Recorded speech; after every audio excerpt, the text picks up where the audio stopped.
Hello दोस्तों, आप सबका मेरे चैनल पर स्वागत है। दोस्तों, कल मैंने आपको यू यू हकुसो फिल्म के एपिसोड 1 और 2 को एक्सप्लेन किया था और आज मैं आपको एपिसोड 3 की कहानी को एक्सप्लेन करूंगा।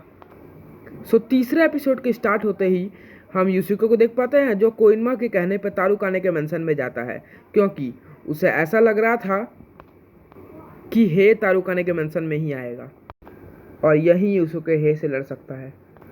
हे यहाँ आ भी जाता है और फिर दोनों में लड़ाई होती है, लेकिन हे की स्पीड इतनी होती है कि यूसुके कुछ नहीं कर पाता और हे यूसुके को आराम से हरा देता है, लेकिन हे यूसुके को मारता नहीं है।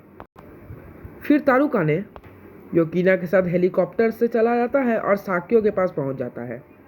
साक्यो एक आइलैंड में होता है और साक्यो के वहाँ गैम्बलिंग का गेम भी था, लेकिन वो सिर्फ अमीरों के लिए था।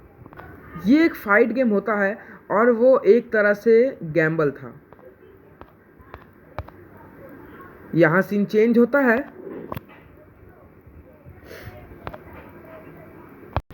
जहाँ हम तोगुरो और एक दूसरे योकाई को लड़ते देखते हैं और तोगुरो जीत जाता है और यहाँ साक्यो तोगुरो का बॉडीगार्ड बन जाता है।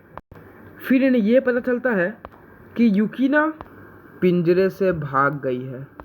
फिर हमें यह पता चलता है कि जो इंसान युकिना की फिक्र करता था वही युकिना को लेके भागा है, लेकिन एक तोगुरो इस इंसान को मार देता है।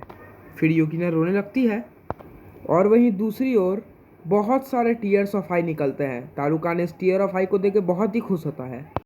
हम साक्यो के पास एक योकाई का गैंग भी देख पाते हैं जो कि फाइट के लिए हमेशा रेडी रहते थे।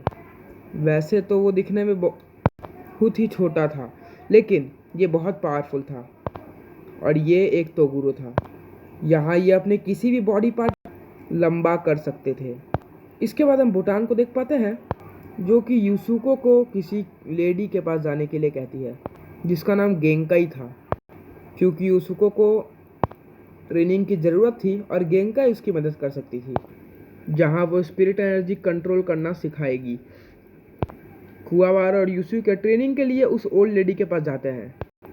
यहाँ हम गेंकाई को देखते हैं जो यूसुको को अपनी स्पिरिट एनर्जी को फिंगर में कंट्रोल करके 12 घंटे तक बैलेंस करना सिखा रही थी और हाँ, उसे अपने उंगली पे कंट्रोल करके 12 घंटे उल्टा खड़ा रहना था।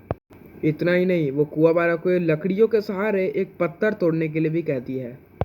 यूसुको को ये सब बकवास लग रहा था और वह गेंकाई के ऊपर गुस्सा करते हुए दिखता है और वो लड़ता भी है, लेकिन यूसुके हार जाता है। दूसरी तरफ कुवाबारा बहुत कोशिशों के बावजूद लकड़ियों को नहीं तोड़ पा रहा था, लेकिन कुवाबारा बिना हार माने करते जा रहा था।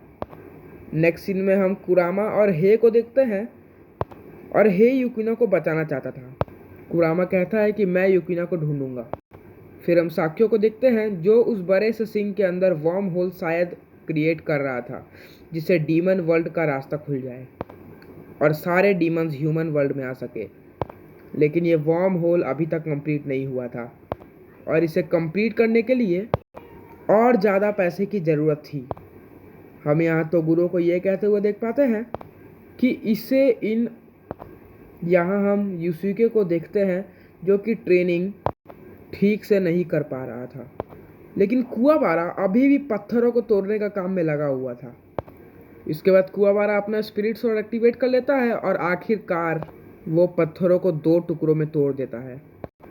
यूसुके भी कुवाबारा को देखकर अपना स्पिरिट एनर्जी का यूज़ करना सीख जाता है। इसके बाद अपने स्पिरिट एनर्जी का यूज़ करके एक ब्लास्ट करता है। इस ब्लास्ट को तोरुगो नोटिस कर लेता है और वह लड़ने के लिए वहां जाने के लिए रेडी हो जाता है जहां ट्रेनिंग चल रही थी। यहाँ केंकाई समझ जाती है कि तोगुरो यहाँ आ रहा है, इसलिए वो अपने दोनों स्टूडेंट से कहती है कि तुम्हारी ट्रेनिंग कंप्लीट हो चुकी है।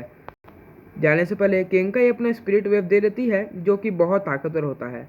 इसके बाद यूसुकी और कुवाबारा वहाँ से चले जाते हैं। उसके बाद हम तोगुरो को उसी जगह पर देख पाते हैं। इसके बाद हमें यह पता चलता है कि गोंकाई और तोगुरो पहले साथ में ट्रेनिंग किया करते थे। इतना ही नहीं, हमें यह भी पता चलता है कि पहले तोगुरो एक ह्यूमन था। फिर तोगुरो को पता चलता कि गोंकाई अपना स्पिरिट गन यूज़ करके यूसुके को दे दी है और तोगुरो गेंकाई को जान से मार देता है। इसके बाद हम देख पाते हैं कि हे ने यसुको की दोस्त कीको को किडनैप कर लिया है। इसके बाद ही के वहाँ जाता है और यूसिके और ही में लड़ाई होती है। यहाँ हमें पता चलता है कि असल में कीको को ओल्ड तोगुरो ने किडनैप किया था और उसने ये काम ही का रूप लेकर किया था ताकि ही और यूसुके में लड़ाई हो जाए। और सच में वो लोग लड़ते हैं। तभी कुरामा वहाँ आकर इनकी लड़ाई को रोकता है। कुरामा इसे आपस में लड़ने के लिए मना करता है और एक साथ लड़ने के लिए कहता है। वो तीनों लड़ने के लिए तैयार हो जाते हैं और कुआबारा भी इनके साथ लड़ने के लिए तैयार हो जाता है। ये सब साक्यो के पास जाते हैं जहाँ ये साक्यो के एक आदमी को देखते हैं। वो इन चारों क्रूज शिप पे बोट करके आइलैंड में ले जाने लगता है और एपिसोड 3 यहीं एंड हो जाती है।